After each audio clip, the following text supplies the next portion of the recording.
I'll start off by saying I'm an experienced bike rider with over 100,000 miles ridden over the past 15 years. I ride a supermoto bike with slick tires and two hard case saddlebags I use to store my blankets and toiletries.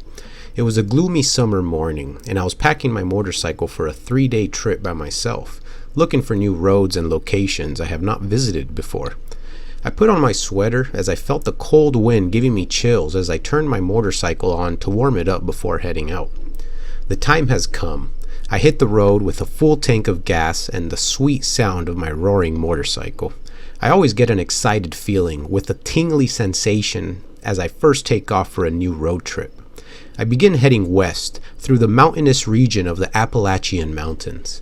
I plan on taking mountain roads and veering off any dirt road to explore if it looks interesting. My friend Jeffrey was unable to make this trip with me this time. He was working on some mechanical issues with his motorcycle, so I will have to take extra caution since I'm on the road alone. I do have a satellite phone in case I lose all service in the middle of nowhere.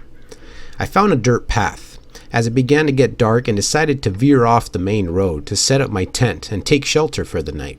I found a nice bushy area that had a cleaned out section with a fire pit.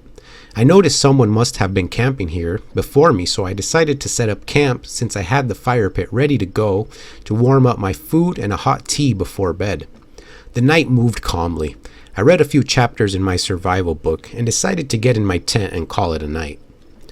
Early morning, I was awoken by the noise of a truck driving down the road. I opened my tent and saw it was a local forest ranger. He greeted me with a good morning and we exchanged some words about life in the area, and he warned me about the sharp turn on the river bend. He explained many drivers and bikers lose their life on the sharp turn and go over the edge. He advised I take the turn slowly to avoid any possible injury. I thanked him for the information as I began to pack up my tent to continue my road trip for another 8 hours before having to turn back and head home. I drove off a random road that ran alongside the river. I could see a woman standing near the river alone, just gazing into the water. I thought she may have been a camping traveler and looked as if she was possibly doing yoga or meditation. As she heard the noise of my engine, she looked in my direction and waved at me. I pulled up to her location and asked her if she was okay or if she needed help.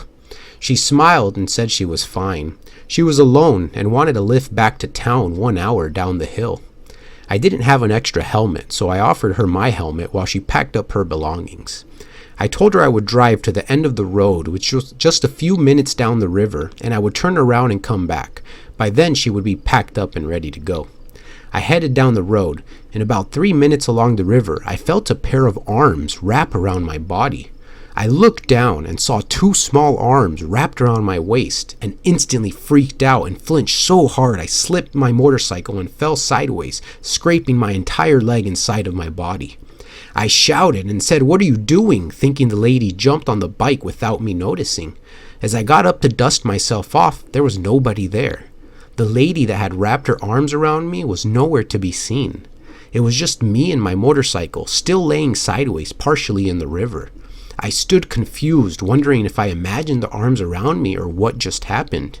I grabbed my motorcycle, inspecting it for damage, which luckily it only had a few scrapes, but everything was still good to continue my journey. I quickly started my motorcycle back on and turned around, heading back to the main road. As I slowly saw the road in the distance, I could see the lady that I offered help standing near the road with all her belongings packed up, waiting for me with my helmet in her hand. I pulled up to her and she asked what happened as I was bleeding from my arms from the scrape of falling. I explained to her I was riding down the road when a pair of arms wrapped around my waist as if I had a passenger on my motorcycle, and I fell off from the fright. Her eyes grew wide open and her jaw dropped.